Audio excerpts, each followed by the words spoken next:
Brand management and brand tips, किस तरह से जी ब्रांड को हमने मैनेज कैसे करना है ब्रांडिंग को, उसके बाद कुछ टिप्स देख लेते हैं जी।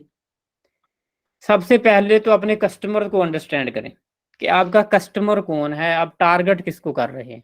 जब तक आप कस्टमर को अंडरस्टैंड नहीं करेंगे उस वक्त तक आप ब्रांडिंग क्रिएट नहीं कर पाएंगे। कस्टमर किस एज का है, कौन सी लोकेशन का है, उनका कल्चर क्या है, ये सारी चीज़ें अंडरस्टैंड करते हुए आप लोगो उस तरह का डिज़ाइन करेंगे। उसके बाद आपके जो कलर्स हैं, कलर कम्बिनेशन उस तरह का डिसाइड करेंगे।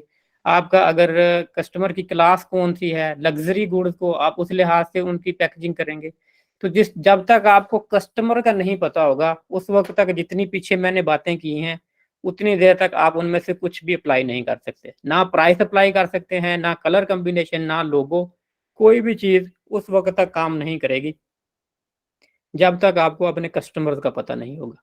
तो सबसे पहली टिप, अंडरस्टैंड योर कस्टमर, कि आप टारगेट किसको कर रहे हैं। कस्टमर को अंडरस्टैंड करने के लिए डिफाइन योर ब्रांड पर्सोना, या जिसको बायर पर्सोना भी हम कहते हैं, कि हम बायर पर्सोना, आज इस पे बात होगी। बायर पर्सोना आपको बनाना सिखाऊंगा कि किस तरह से हम बायर पर्सोना बनाते हैं, क्या क्या चीज़ें हम देखते हैं कि अपने कस्टमर को हम डिटेल में अंडरस्टैंड कर सकें ताकि हमारी ब्रांडिंग जो है वो प्रॉपर वे में हो सके। ठीक है जी। क्रिस्टलाइज योर ब्रांड प्रॉमिस, के पहले भी बात हुई थी कि क्लियर, अपने ब्रांड का प्रॉमिस क्लियर रखें। जैसे क्रिस्टल क्लियर होता है, इसी तरह अपने ब्रांड का जो प्रॉमिस है वो लोग क्लियरली बताएं कि हम जो भी चीज़ें मिसलीडिंग ना हो। कि आप बहुत सारे इस तरह की टर्म एंड कंडीशन होती हैं, जैसे बैंकिंग है, बैंकों में जब लोन लेने के लिए लोग जाते हैं पता नहीं क्या क्या साइन करवा लेते हैं, जब बाद में रिटर्न करने के लिए जाते हैं फिर कौन सी टर्म्स निकल आती हैं। कि आप जो भी चीज़ है वो क्लियरली बताएं अपने क्लाइंट्स को कि ये हमारी पॉलिसीज हैं, ताकि क्लाइंट को पता हो।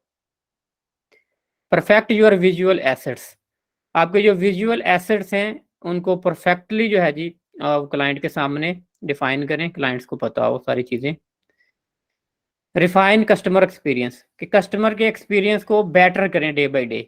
कि जो भी कस्टमर की कंप्लेंट्स आ रही हैं, जहाँ पे इशू है उस इशू को सॉल्व करें, कस्टमर एक्सपीरियंस को बेटर बनाएं। जो भी आपके बिजनेस के इश्यूज हैं उनको साथ साथ टैकल करें और ब्रांडिंग को बेटर करते जाएं। रिमेंबर टू गिव बैक, कि एक क्लाइंट आपके पास आया है, क्लाइंट आपके पास चीज़ लेके गया है, उसने आपको अल्टीमेटली पैसे पे किए हैं, आपसे चीज़ ली है, लेकिन जब वो क्लाइंट जा रहा होता है, जाते हुए उसको आप एक थैंक यू भी कह देंगे ना, तो उससे भी वो बहुत ज़्यादा खुश हो जाता है। कि चीज़ें देने के साथ साथ क्लाइंट के थैंकफुल भी हों आप। कि जब क्लाइंट आता है, मैंने बहुत सारे रेस्टोरेंट देखे हैं, जैसे उन्होंने डोर के ऊपर एक बंदा खड़ा किया होता है कि नया कस्टमर आया डोर ओपन करें, जब कस्टमर जाने लगे जाते हुए उसे अल्लाह हाफिज़ कहें, बेस्ट ऑफ लक कहें। तो इस तरह के जो वर्ड होते हैं जी, ये क्लाइंट के लिए बहुत ही खुशाइंद होते हैं, तो वो क्लाइंट बार बार वहाँ पे आते हैं।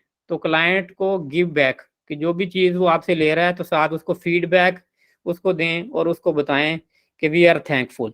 क्योंकि आप जितना मर्जी अच्छा स्टोर बना लें, जितनी मर्जी अच्छी ब्रांडिंग कर लें, जितनी मर्जी अच्छी मार्केटिंग कर लें, अगर कस्टमर नहीं आएगा तो आपका सब कुछ फजूल है।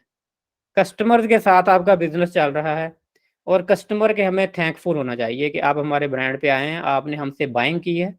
और जब आप इस तरह थैंकफुल होंगे तो कस्टमर आपके पास बार बार आएगा, आपकी परसेप्शन अच्छी बनेगी, and then definitely he will come back to you.